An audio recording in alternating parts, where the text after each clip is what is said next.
Bienvenue à toi dans cette nouvelle vidéo dans laquelle on va voir comment négocier comme un pro. Dans cette vidéo, on va voir trois choses. Brièvement, qui je suis, qu'est-ce que la négociation de manière courante et les étapes pour négocier comme un pro dans toutes les situations que vous allez rencontrer. Assure-toi bien de rester jusqu'à la fin de cette vidéo puisque j'aurai un petit cadeau à t'offrir à la fin de cette vidéo. Alors, qui suis-je ? Je m'appelle Oger Delay, j'investis mon temps à produire des écrits, des audios et des vidéos pour impacter des milliers de personnes à trouver la confiance en eux dans leurs projets de négociation. Je t'invite dès maintenant à t'abonner à la chaîne YouTube pour ne pas rater les prochaines vidéos et redécouvrir les vidéos les plus populaires. Négocier comme un pro, la négociation est un art et rares sont les articles. Pour négocier comme un pro, il existe certains points importants à prendre en compte. Et dans cette vidéo, je vais partager les précieux conseils pour réussir une négociation. La première étape d'une négociation, qui est négligée par 95% des gens, c'est la préparation. Avant de rencontrer votre client, votre employeur, pour négocier avec lui, il est indispensable de bien vous préparer en amont. Comment ? Par le fait de vous fixer des objectifs clairs et précis et de faire une liste de points que vous souhaitez aborder et de ceux que l'on pourrait vous opposer. N'oubliez pas de bien préparer une réponse à toutes les éventuelles questions qui pourraient être posées, c'est très important. La préparation, c'est vraiment quelque chose qui va vous permettre de gagner en clarté et gagner en efficacité dans votre interaction que vous allez avoir. Parce que vous allez vous retrouver dans un bureau avec quelqu'un ou dans une situation de négociation informelle dans laquelle vous allez échanger des points de vue, partager, écouter l'autre, comprendre et chercher de trouver des points d'entente pour permettre de verrouiller un engagement vers une solution finale qui va convenir aux deux parties. Deuxième étape, c'est bien connaître la personne. Quelle que soit la personne en face de vous, il est indispensable de bien la connaître pour réussir votre négociation.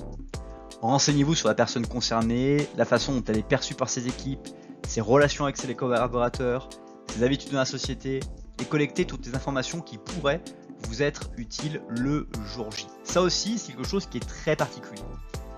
On va rentrer en négociation et parfois on ne sait pas face à quel négociateur, décideur nous allons en faire face. Parfois même nous ne saurons jamais, nous ne le verrons jamais. Donc nous allons parler à travers un porte-voix, donc une personne intermédiaire qui va faire remonter l'information vers le décideur qui va lui, depuis son pupitre, imaginer comment l'échiquier est positionné et bouger les pions de la stratégie de négociation. Dans ces cas-là, vous allez devoir bien étudier la manière sur laquelle, le terrain sur lequel vous allez évoluer et donc la position des acteurs pour pouvoir avoir l'impact nécessaire.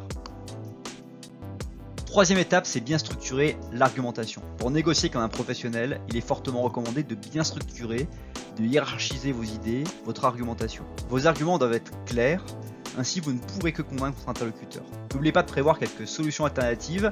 Si le plan A n'a pas été accepté par l'interlocuteur, sortez le plan B ou encore le plan C.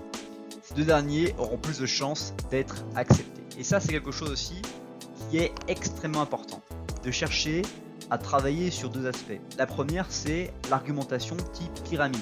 Je vais placer mes arguments des plus forts aux plus faibles de manière à créer une pyramide.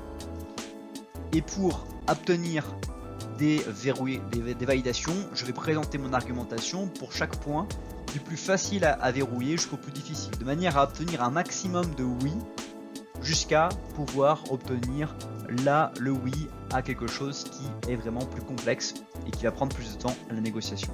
Donc structurer en pyramide d'argumentation et structurer en pyramide inversée les points que vous voulez négocier et qui vont être divers et variés par rapport à ce que vous souhaitez dans votre négociation. Enfin, dernier point extrêmement important, c'est bien écouter. Un bon négociateur est une personne qui sait bien écouter son interlocuteur. Avant d'étaler vos arguments pour essayer de la convaincre, laissez la personne parler et prenez le temps de l'écouter, sans l'interrompre. N'essayez en aucun cas de chercher à la convaincre sans prendre en compte ses positions. Cette stratégie n'aboutira à rien. Pour finir, nous vous conseillons également d'être prêt à faire des concessions.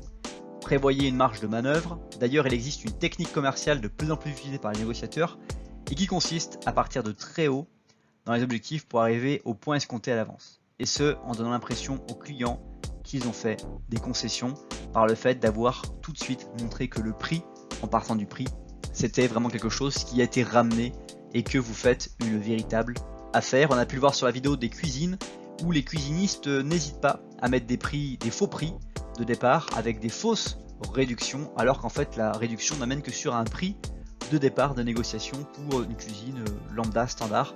Et donc c'est ni plus ni moins qu'une stratégie marketing qui parfois va marcher ou des fois va être un point de départ d'une négociation. Ce n'est pas encore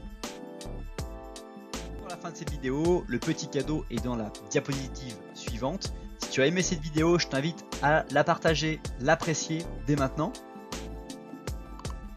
Et par ailleurs, pour télécharger mon cadeau gratuit, tu as le lien dans la description pour télécharger gratuitement mes conseils en négociation totalement gratuitement. Aussi, je t'invite à découvrir la vidéo qui s'affiche sous la flèche bleue ou à t'abonner à la chaîne YouTube sous la flèche rouge. À bientôt!